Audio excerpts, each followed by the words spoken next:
For me, I feel as if I can't call it black tax because it's not an obligation. Like, it's not, my family is not entitled to what I have. So I'm more of take it as responsibility. I do it when I want to.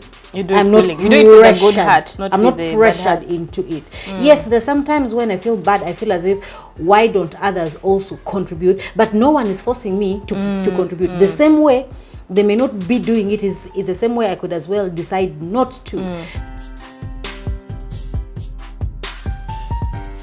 Hi guys, welcome to yet another episode of Purely Candid.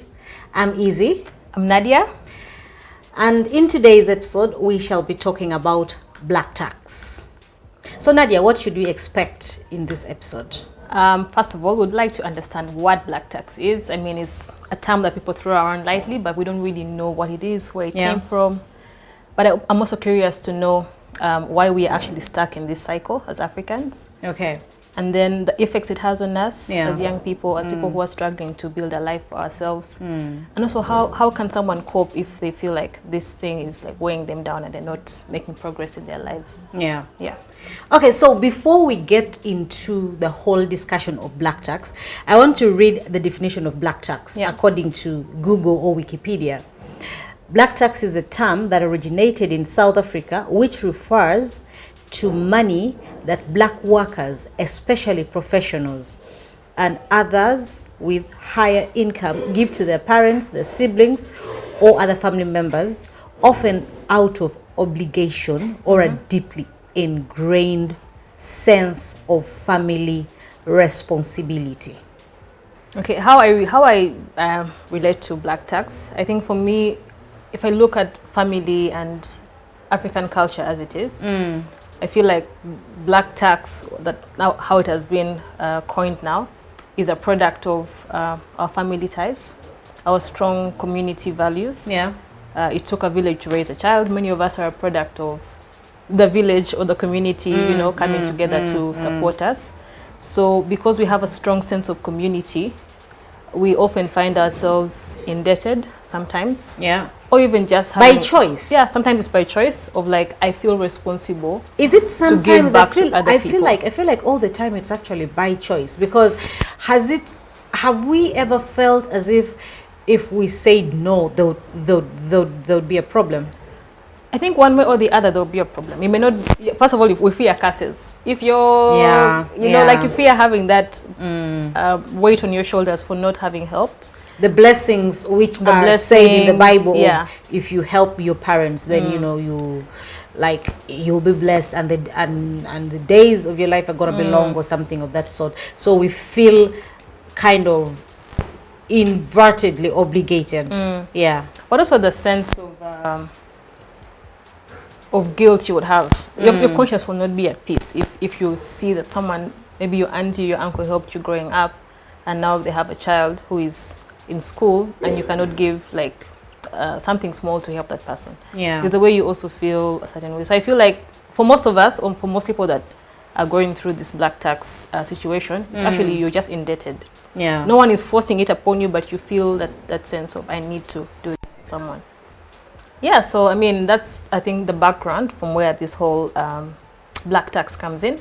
But I'm curious to know why we are stuck in this cycle. I mean, it happened to our parents' parents, and now I feel like we are also going through that as young people in our age group. I don't want to mention the age, but I mean, you can tell. People who are, I mean, starting a family, or getting into that part of life where we feel like we are stuck in that cycle. We're stuck in that cycle. We should pick it up from where our parents left it. Exactly. And we are now the new adults, if I may mention that. Though I feel as if our generation, parents are okay. The community raised us, but for our children, I don't feel as if they're being raised by a community. I feel as if there is a lot of individualistic tendencies right now of, if I have kids, it's going to be a nuclear family. I'll not be, calling the entire clan to come and help me raise a child. The family is getting smaller. So why do we feel indebted? Okay, so let's first look at how we find ourselves in this situation of black tax. And one of the things that really, really stands out for me is death of like a parent. Yeah. I personally lost or my the parents breadwinner. growing up. Yeah. And my aunties and my uncles, I believe I was the black tax that they had to. I was their black tax, basically. Yeah, they had to and that raise was, you. Yeah, because my parents died. And I feel like when that happens, if God forbid you lost a sibling and they have a child, you would take up that responsibility. Yeah, I definitely will. But I feel as if, so would that be considered black tax? Because now here I'm looking at, like, it's not an expectation from anyone. This is a child. They're vulnerable. They can't fend for themselves.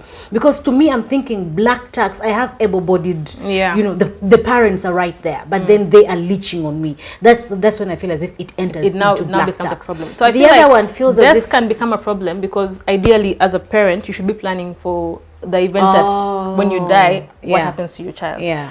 But because we tend to live hand to mouth, we don't really have financial plans, we don't have a will. In most cases, let's say the husband dies, the family of the guy will come and take property. You know how widows end up being disinherited and whatever. So that also leads to people being dependent on other family members when initially they could have been maybe able to look after their children. Okay. So I look at it from that perspective of not planning for when we die, because death is inevitable. Yeah. I'm talking here, tomorrow I may fall dead, and if I have a child, what happens to them? I agree. Yeah. So if we look at it from that perspective, that's the reason why we are stuck in this cycle. One of the reasons we're stuck in this cycle. Okay. Yeah. So death is really beyond anyone's control. Yeah. But I'm still wondering. I would categorize that as responsibility. I wouldn't really categorize that as black tax. I know that, yes, you know, your parents did not plan for your future, but what happens if, like, the death was abrupt? I still thought I had years, because I'm not gonna. There's some deaths. Some people who die maybe from a long-term illness. Yeah. In most cases, we do not really plan to die. Yeah. I think, at least. Yeah. Also, another thing is, let us assume that you had a family young. You know, you started work, and then 2 years later you had a child, and then 3 years later you died. How would you have planned for the future of that child? It's hard to. It's not something that's actually inevitable. You really cannot plan for death. What happens to your family when you die? I mean, it only happens for, like, the rich people who can really plan out their futures and have, like, the generational wealth. That's why actually in the white society, okay, now it makes sense, because in the white society, the money I am working for is actually for my grandchildren. It's not for my children. My parents already planned for my children, and my grandparents are the ones whose money actually raised me. So okay, there it makes sense. Now the other one is the sense of community or belonging. How does that promote black tax? So me, I look at it from the perspective of, like, big celebrities who are from Africa. You're maybe a footballer, you're an athlete, let me say. Yeah. And you're playing in an international stage. Yeah. People will expect you, or people would want to thrive off your money, off your success. So you have to lift up the entire community, from your siblings, from your direct siblings, to their children, to your aunties, to your uncles. Like, you're carrying the weight of the entire family, literally. So there's something I read that is called career black tax, and some of these people actually bring it on themselves, because they say, okay, if I'm going back home, how will they see me coming back, you know, in a Corona? I have to come, you know, in a Range Rover Sport. So there's sometimes when I feel as if these people actually put themselves in such pressure, because you want to live to a certain standard. You want to show them that I have made it, I've made it. So the families may not necessarily demand, but because you want to keep a certain facade, so you also want everyone around you to have that. Yeah. So you end up working yourself thin, because you want to show off that, oh, you know, I made it. Yes, I am Drogba. I now play, in Chelsea. I have all this money. I made it. And then all of a sudden, you're putting your mother in this, I don't know, humongous house, all your brothers, all your this, but you actually bring it on yourself. And the expectations there, the expectations I feel as if are usually from people who are not even your immediate family. Of, you exactly, know, yeah. But these people do not force you to give. You consciously make a decision. Anyway, that is now career black tax, which is actually a big thing for most of the corporates right now, because you want to show off to your friends that, you know what, my people are like this, or I am in this way. Not even just friends. I think there are relatives that, Bambi, they treated you badly growing up. This auntie that said you never become something, and now you have become. And now you want to rub it in their faces. You want to rub it in their faces. So I feel like sometimes there's a bit of it's an ego thing as well. People want to show that, much as you thought I wouldn't make it here. So earlier on, we had spoken about, the generational wealth and the fact that, white people do not suffer with the whole black tax thing because there is generational wealth. You find that, the money which is raising my children is from my grandparents, my grandparents. The money which raised me was from my grandparents. The money of my parents is going to raise my children. My money is going to raise my grandchildren, and so on and so forth. How do you think the poverty in our African communities has contributed to the black tax? And are we using that as an excuse? Are we living out of our means and then blaming it on the poverty, so that if someone now gets money, everyone is now being a leech on them? Honestly, I don't think we're living out of our means. For most families or for most people, I feel like we are at a point where we have to first sort out basic needs. Yeah. So if I, Nadia, have a well-paying job, and I can afford to send home 100K, that 100K is going to cater for like really basic stuff, food, soap, home essentials, let me say. So, I mean, if we had scenarios where our people did not have to rely on us for the very basic needs, I feel like that would also take off the pressure of black tax. But looking at Uganda today, like if you go to some parts of the country, if you go to the north, for instance, where I come from, where you come from as well, you cannot deny the fact that there's a very high rate of poverty. So there is a high rate of poverty, I agree. But okay, now let me give you an example of this black tax whereby I have a friend. She lives abroad. This person is struggling to make ends meet for herself. She can barely afford anything, but she's taking care of a family of 7.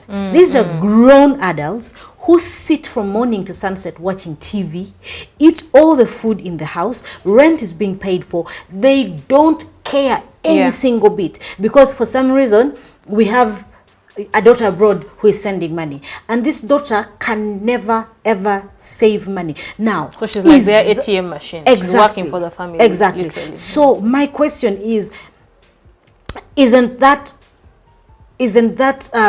like, I feel as if they have a choice. Is it poverty which is taking them there, or this person is actually encouraging the bad behavior of the fact that I'm sending everything, they don't have to do anything? I think one is a sense of entitlement from people. Someone thinks because I raised you and you have money now, or because we are blood related. I'm entitled to whatever you get. And in a way, we also enable such mindsets. Like you mentioned, someone just decides to sit on their ass, for lack of a better word, while you are sweating yours off to make ends meet, not just for yourself but also for them. So I feel like that is also very manipulative, and a culture that wants us to give back to people just because we are blood, that I have to die for you. I don't buy into that culture, much as I go through it myself sometimes, but I feel like it's a trap.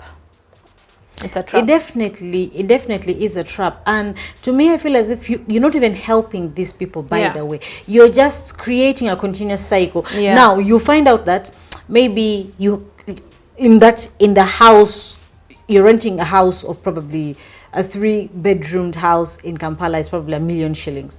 You are feeding 7 mouths. school fees. It's your brother Health. and his wife. They have three kids. The woman is getting pregnant every single time. They don't have any plan. And they have the nerve to say, when are you having a child? Exactly. They're putting in the pressure, asking you, when are you having a child? For them, they're giving birth all the time, because for some reason they know that you have to send all these things, and the time that you actually mention and you tell them I can't send money, it's like as if hell breaks loose. Yeah, I want to say something about that. I feel like in most cases people will fault the person that is not giving, and not fault the ones who are sitting on their asses and not doing anything. I don't know where that comes from, but that sense of entitlement, like you see clearly, the problem is the one who doesn't have a job. Let them get a job and work for themselves. Not me, who has said, no, I cannot afford it this month.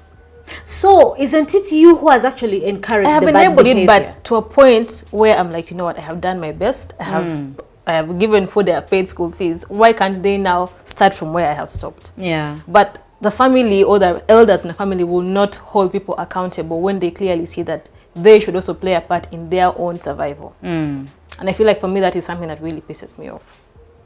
Okay, so another thing that I want to understand, if this is black tax or it is culture, because at times I feel as if we mix up black tax, culture, and then sense of responsibility out of like not really obligation. Now, is dowry black tax in your view?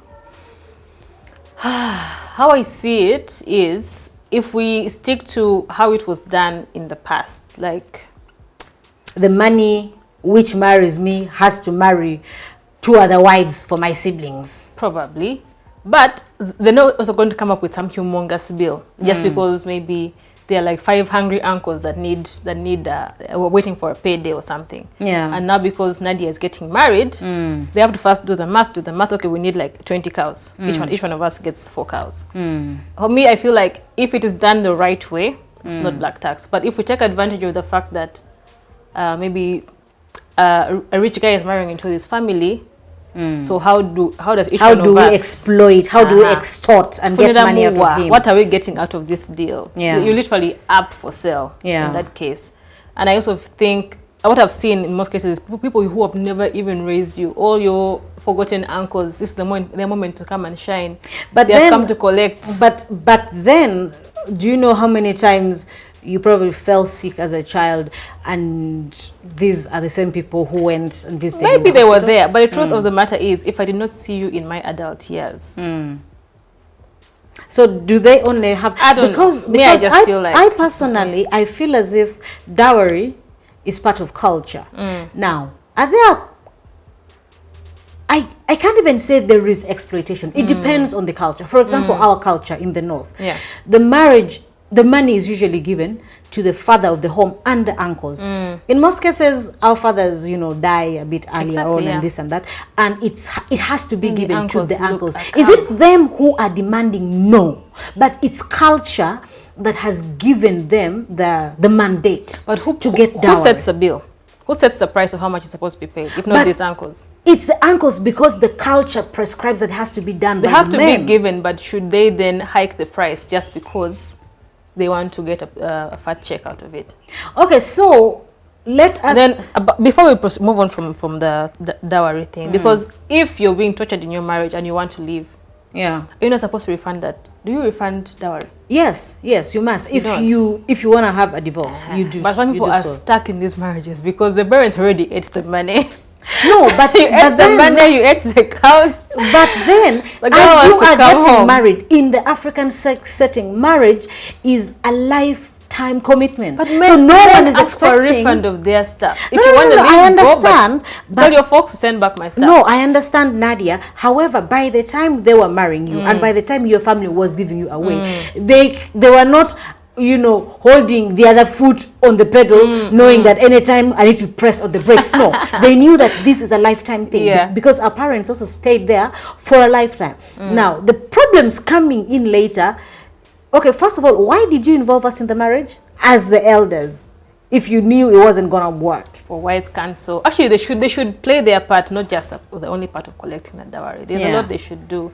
making sure that they're marrying you off to the right person, they're looking out for your interests, the home you're going to, are they going to treat you well, are they giving you marital advice? If you are in love with this man, do you even listen to anyone if they tell you you don't think he's the right person? I would listen, actually, if they were playing their role as maybe parents, as leaders, or whatever it is they do in your life. I would listen to them. Yeah. Yeah, so I want us to move on and go straight to the effects of these black tax. I mean, we've been ranting about the causes and why we are stuck in this cycle. But what does it do to us now that we are in this scenario? Yeah. The fact that the whole idea of the generational wealth becomes a myth because you will never see your wealth. Never, exactly. Because everything you get is spent, and also it ends up creating a cycle. Exactly. Because now I'm giving birth to my kids. I have spent all my money. I expect that, okay, I've used all my money to take care of you and my nephews and my nieces and my cousins and my so now the time that I don't have the ability to make money, you guys have to reciprocate. So it's okay. First of all, we can't save generational wealth, and then secondly, it continues the cycle of the black tax. We can't create generational wealth, that's for sure. Yeah. I feel, and also to that fact, I feel like it also creates a scenario where you're stressed. Exactly. The financial strain that you go through. Having to juggle more than one job, in some cases, if you're like abroad. Exactly. Having to look for like a side hustle and a side hustle to the side hustle, just so you can make ends meet. And then it also, I don't know, it breeds resentment because of this entitlement of the people at home. Because now, for example, we have seen a lot of people who have gone to, let's say, to these Arab countries. Someone is there as a maid, someone goes through all this hell, has been sending money home and has been probably giving instructions of okay guys, you buy land, you do this, etc. You come back home and there's nothing. At that point in time, the resentment that you will have for your family, I don't even think anything can ever take it away. It's hard. And I also feel like in most cases where someone maybe has decided they are going to set boundaries on how much they can support on what they're willing to do, people will now start alienating their families, or they'll be there'll even be a resentment from their family of you're now cutting us out. So you'll have to go through life alone. Like I've seen people. I have friends that I know of that do not talk to their family. Even people in my family that do not talk to us, because I know they are like, you know what, guys, I've done my best. I'm tired. Every time I call, it's a bill. You're not asking me how are you doing. Are you okay? It's just money. Exactly. And someone is like, you know what, I'm out of here. Phone off, line out, whatever it is. You know, not hear from them again. They're out. But then in such a situation, who do you think is to blame? Because even the person who is being affected by the black tax also has a contribution to that. I feel like it's hard to say who is to blame. I think the life is to blame. I would want to help. If I had the means, I would probably want to give it all. As much as I could. But I'm also constrained. I have a girlfriend on my case. She's asking me for upkeep of 300k or 500k a month, which I also... Girlfriend allowance. My own shit is right there. I have to take care of it. Like, who is looking after me? I'm looking after everyone, my mom, my siblings, their children. It's an endless cycle of responsibilities. So I think everyone is to blame. It's not that the person who is dependent is a problem, but even me, I'm struggling. So what am I supposed to do? Okay, so how do we close the cycle of black tax? What would you advise the young people, the young corporates right now to do to just end the cycle of black tax? Leave alone ending it from like our children of I'll plan better for my children, but how about me as now? How do I end the cycle of black tax? Plan for your money. I would say, as you draw your monthly budget, if you know, for instance, what responsibilities you have at home or with your family or whoever it is that you're looking after, have a budget, like a realistic budget, not the kind that's going to break your back and then you're running mad, but look at your finances and say, this is what I can afford. generously or realistically, whichever way you're going to do your math, have a budget. If it's 200K a month, that's what you're going to put aside every and it month. shouldn't strain you. It shouldn't be something whereby, you know, you're grounding all the time. So I feel like having a good sense of financial discipline, of like every month, whether they're asking for it or not, I will set it aside. If it's an emergency, I will now pull from this money and send it back home. Do you tell them what your monthly budget is? No, you don't tell them. For you, in your mind, you know this is what I'm giving. Have a budget, put it aside. If there's a need, send. If there's a need. If there's no need, and maybe you know I have to just buy something, you buy stuff. But always have an amount of money in mind that you're willing to part with every month. Yeah. Yeah.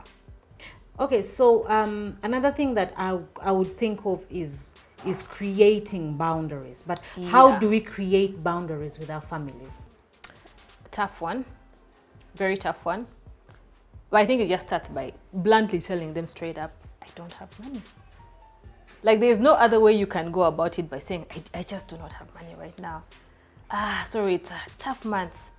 Maybe call me early next month and let me see what I can do.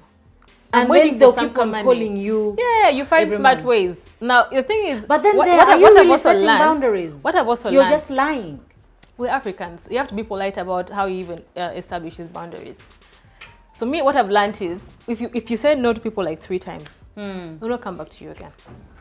So we've talked a lot about the effects of this black tax, and you know, I think we had also begun talking about how we can cope better, how we can manage all these bills flying left and right in our direction. We had talked about budgeting, how you should budget, and you know, and live within your means and set aside whatever you're going to give out and stick to that budget.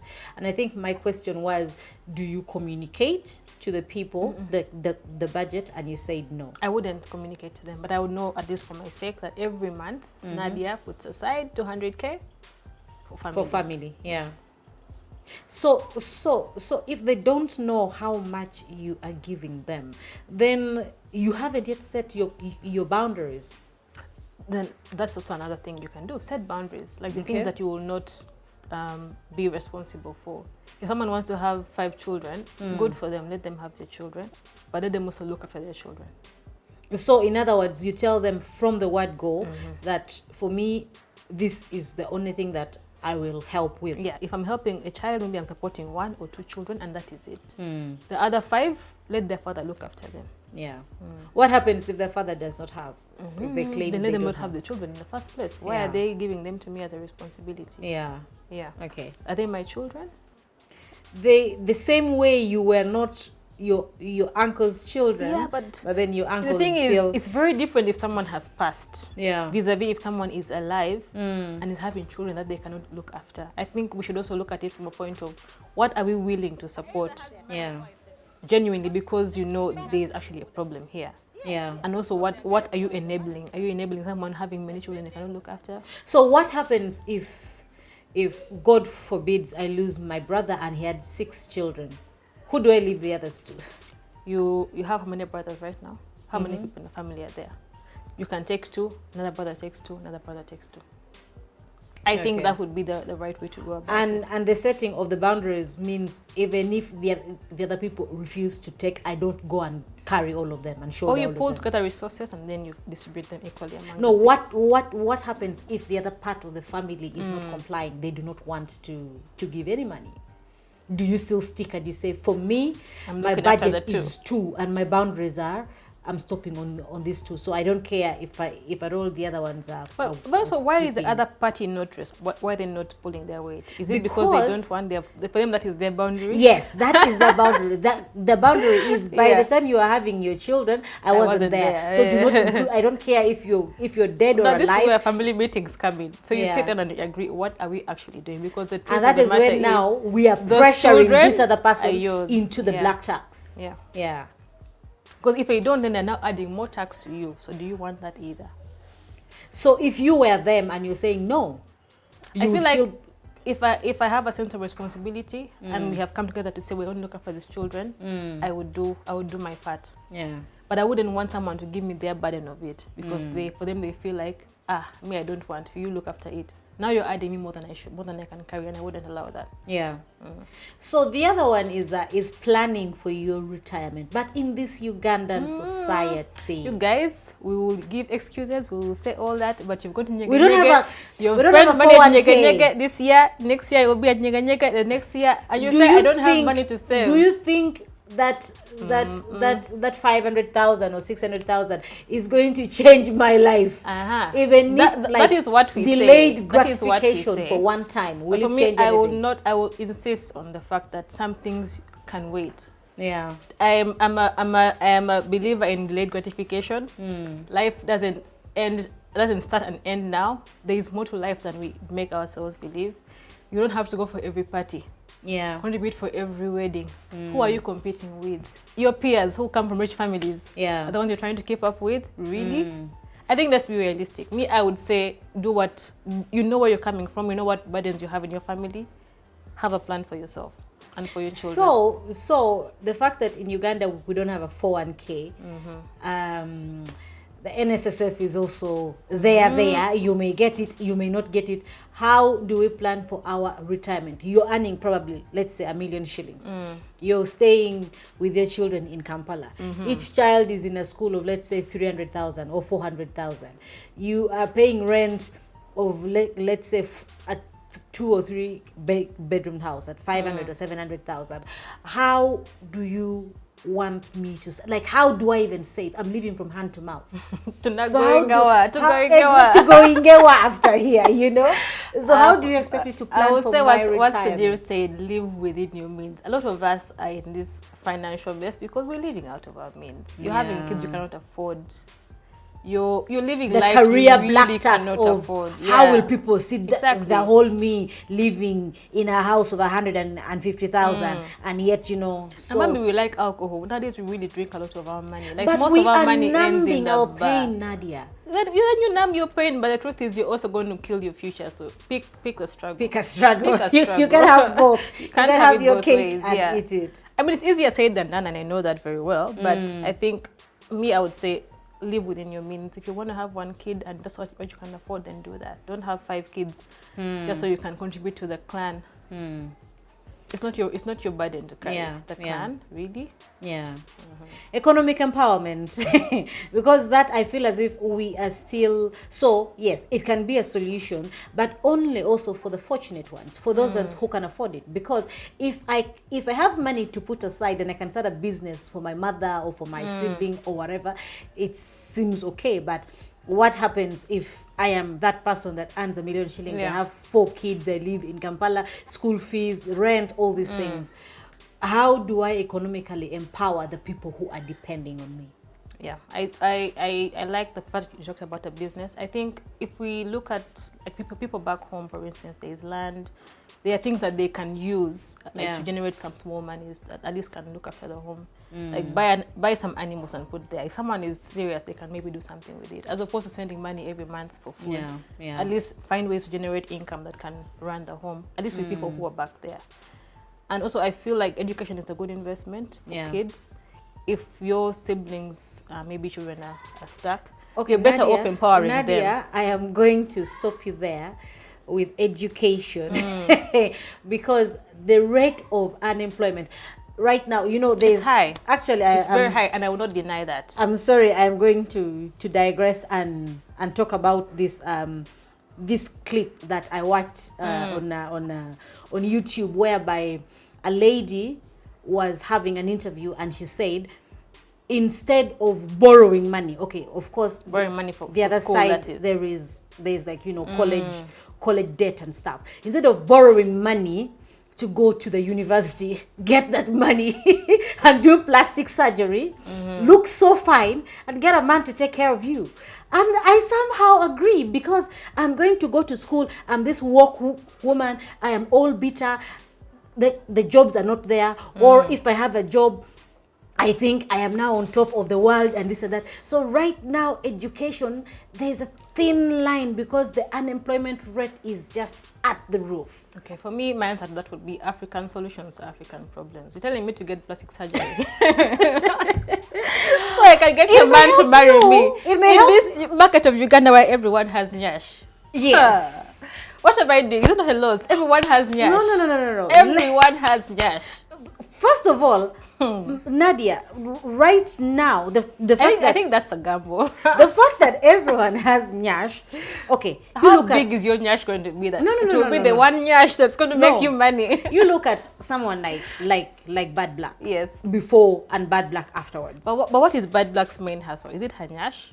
She really has no ass, like a no, but she did her plastic surgery in terms of she did nose like and boobs. A full face reconstruction. Nose and boobs, her yeah. nose, her lips were her real plumped up a hustle little is bit. she's a good hoe and she knows how to hoe herself, and that's Yeah. what makes her money. Yeah. So do you have those skills? So is your education helping you? So why I say education is people who have gone to school have certain things that they are different. Yeah. You will not have Their 5 hustle, kids. You will their not have grind is 5 a kids bit- when you know you can't afford them. That's You will true. make better choices in life. You may not Yeah. have the best job out there, but I mean the way you reason out things is different. Yeah. You will know the value of money. You will not go and think that someone is going to solve all my problems with their 1 million salary. I mean, you would think differently. Yeah. You can make better choices. That's what I would think. Okay. Yeah, I wouldn't say get a plastic surgery and then get a man. I mean, if you are wise, Yes, you would get a also, man you would also know who'll take care of you. economics comes in there. Because What is the competition? How are you supposed to perform in a market where everyone has a nyash? But and- is nyash the only thing? But I mean, that's what These Okelos and Opios and Ojokes are Surgery looking is for, what? for It's a- yellow people. it's So you may go and do what? That IV and you and become then you're very, very, competing very, very against yellow. people who have natural color. Who are naturally yellow. These men do not care. So yeah, Right I mean, now, if you're getting the surgery yellow, and makes and it's a good investment for you, Yeah. you do it. But then have other skills you're going to train, because Yeah. just the looks alone will not do it for you. you know, the other parts of the body can suffer, Yeah. but at least in the long run, you're gonna get someone who'll take care Yeah. of you, and you're just there, you know, in the like filing your nails, chewing gum, ordering a maid Oh around. my God. I feel like that's a trap. If you're going to do that kind of thing, Yeah, you have to place yourself in a place where you can actually get the men that have the money. yeah. You'll not yeah. be somewhere in the Chekocho bleaching yourself and thinking you're going to get a rich Hajj. Like Chekochot. You'll get a guy who owns the biggest hardware store probably, and that's the best you'll do. But that hardware store is gonna maybe give my kids a secure maybe. future. Let's hope. If you're like the only wife, but you Yeah. have like 5 other wives next to you, and it's like it's a trap, honestly. Okay, It's a so trap. that does not work for our doesn't- African setting. Context comes in. African solutions to African problems. Yeah. If Okay, you're in Hollywood, probably Yeah. it will work. But Yeah. yeah, you will die in that movie. All right, then we talked about keeping your financial information to yourself, of don't declare your salary. But sometimes Not your just lifestyle. salary. We're not like relatives that will just want to blow about. I bought this car 50 million. Who has asked you? No, but your Now lifestyle that alone. I know, I will come and ask you for like 100K to sort out my hair, my child's fees. I'll come and ask you because you've told me you have the money. But how about if in every village meeting, every 2 years, you're coming with a new car? You have not told anyone how much you earn, but your lifestyle is giving the impression that Exactly. you actually So do I have think money. be modest. Mostly if you're going to the village, but now it's Christmas. Christmas is coming, guys.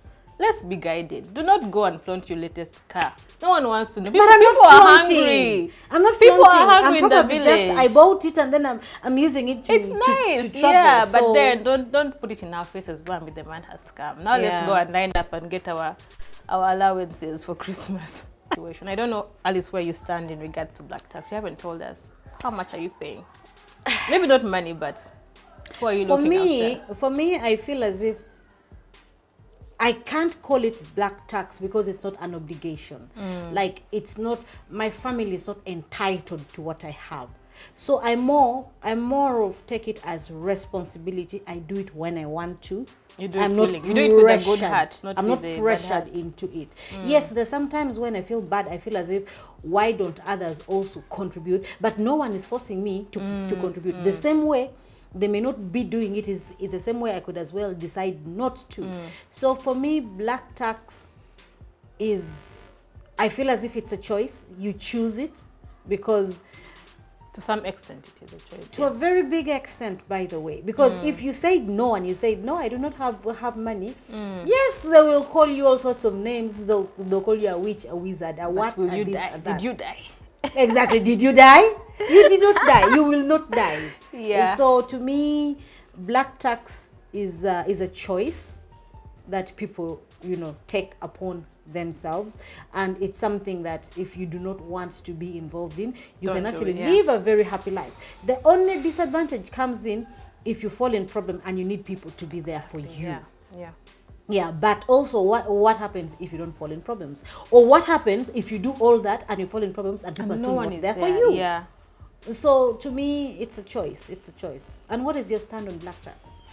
I'm divided. I mean, I'm for the community thing, because I told you I'm also a product of black tax. I mean, maybe not in that sense of the word, but I was taken care of by the village. Yeah. And I'm grateful for it. And for that reason, I feel responsible as well. I'm also at the point where I'm looking at my future. Do you feel obligated?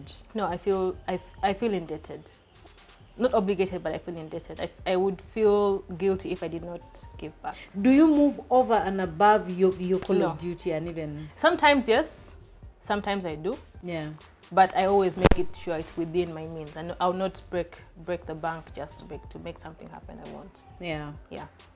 So I'm also at the point where I'm not looking at starting a family of my own. So it's like, while I would want to give as much as possible, I know for sure that I have to be my number one, bank. Yeah. My kids will have to rely on me and maybe their father. So what am I setting aside for them? What am I putting in place now? Okay, maybe not planning for their future per se, because I know they also have hustle for their own, but I have to have something at least to look after my children and to look after myself when I'm older. Yeah. For me, that's as far as it goes. I'm not planning for my children's children. The That's not on generational me. wealth They have to hustle for themselves. does not work for you. No. I mean, Okay. I wouldn't be able to pull it off. Yeah. Yeah. Okay, so we want to hear from you. What do you think about black tax? What have your experiences been? Is it something that you think is by choice? Is it something that can be avoided? That we can live with, that we can do better as a country, as a generation. Yeah. And how do we break the cycle, in your opinion? What haven't we spoken about which you think we could do in order to just break this whole cycle of black tax? So we want to hear from you. Give us your opinion. What do you think we should do to end the cycle of black tax? What other options are out there to make sure that people do not feel exploited in this whole black tax thing? Yeah, so let us know in the comments. Don't forget to share, like, subscribe, and tell a friend about this awesome channel if you loved it. Thank you. Until next time, ciao.